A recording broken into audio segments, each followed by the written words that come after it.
Now continuing coverage, it is a sad day in the world of sports and here in Mobile. Baseball legend and Mobile native Hank Aaron passed away today at the age of 86. He died in his sleep in Atlanta. Aaron left baseball as the all-time home run king. He clubbed 755 home runs, and none was more famous than number 715, which he hit in April of 1974 on national television to eclipse the record held by Babe Ruth. Here's the pitch by Downing, swinging. There's a drive into left center field. That ball is going to be out of here. It's gone. It's 7:15. There's a new home run champion of all time, and it's Henry Aaron. And that is one of the most memorable sports moments of the 20th century. Hank endured horrible racism leading up to that from thousands of people who did not want to see a black man achieve the most hallowed of career records in American sports.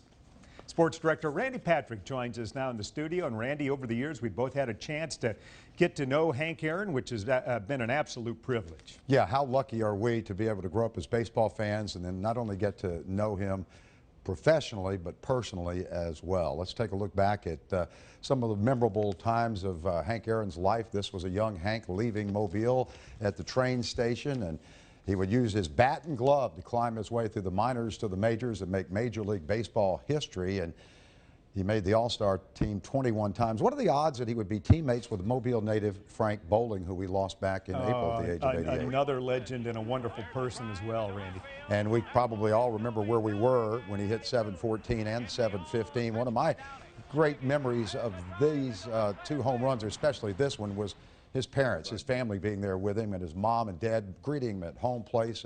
Herbert and Estelle. There's Estelle just giving him a great big hug. And then we move into some Mobile history, Hank Aaron Stadium, and the first pitch. You and I did the very first broadcast of the first game. And Hank said that was actually the most special moment in his entire career, Randy. But he had another one 13 years later when they moved his boyhood home. Bud Selig, the commissioner, was there. And look at the Hall of Famers from the left: Bob Feller, Ozzie Smith, Goose Gossage, Reggie Jackson, Hank and Ricky Henderson, and not pictured there was Willie Mays. Unbelievable. And Hank's last visit to the Port City back in 2017, he was honored by the Mobile Area Mardi Gras Association, and we've talked to so many people in the last 12 hours about this day and the passing of Hank Aaron. And let's just listen to a few of the comments from some of his great fans and friends.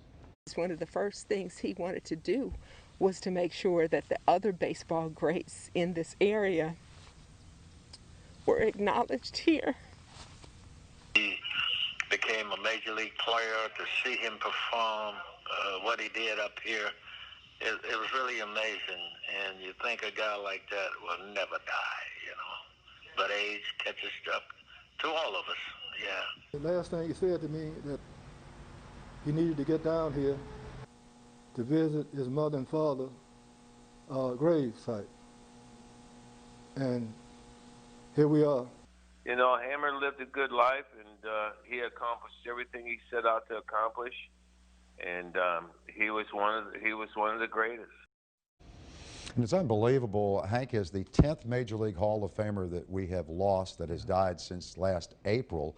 And earlier this week, we lost Dodgers great Don Sutton, who grew up in Northwest Florida, and Molino, graduate of Tate High School, one of the great pitchers of the game. How about that? Two of our local legends in the same week. Wow. Mobile native Jake Peavy, a former Bay Bear, a Cy Young Award winner, and All-Star, is also remembering the life and the legacy of Hank Aaron. Our Gabby Easterwood met him at Jake's old stomping grounds, I guess, when he played at Hank Aaron Stadium. She joins us now tonight from the Hank's Museum and Childhood Home. Well, Peter, when I spoke to Peavy today, he said he was just honored to be a professional player from the same hometown as Hank. He also said he was inspired by hammering Hank throughout his career because of the game. To him, he says that Hank was just his hero. The reverence for Hank, I don't think could come any deeper. Peavy made his debut with the Bay Bears in his and Hank's hometown of Mobile back in 2001.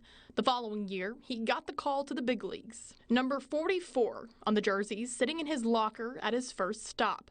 A number he didn't choose, but a number that he'd always held to a higher status. Being from Mobile, you understand what that number means. Not only did Hank wear it, but Willie McCovey, a Mobile Hall of Famer, wore that number. when you're a rookie and headed to the major leagues, they don't call you beforehand and say, what number do you want to wear, Jake? To walk in and see Peavy 44 was a unique moment, a special moment, and you know, the older I get, the less I believe in coincidence. Those special moments for Peavy passed his long list of career accomplishments, with 44 on his back, all inspired by Hank. You know, I was years and years beyond Hank, but Hank was around Major League Baseball my entire time. A great ambassador and just a man of class. So we need to celebrate Hank and we need to tell this story. Peavy says Hank was an absolute legend on and off the field. Hank is the king. He's the home run king and he's our king of baseball. His legacy just transcends baseball, though. It goes far beyond what he did on the field. It's what he went through off the field, what he persevered through. It's just a great role model of us in today's times. Now he plans on teaching his kids to be like Hank, a man of class, perseverance, and humility. Hank's my hero, and I'll make sure that my little boys also look up to him and think the same of him as well. It is baseball, and you know, it is somebody as an American that we should look up to and really wrap your head around what he went through and what all he accomplished is truly remarkable. And as you can see, throughout the day today, after the news broke of Hank Aaron's passing, people have been laying flowers in front of his childhood home and his museum.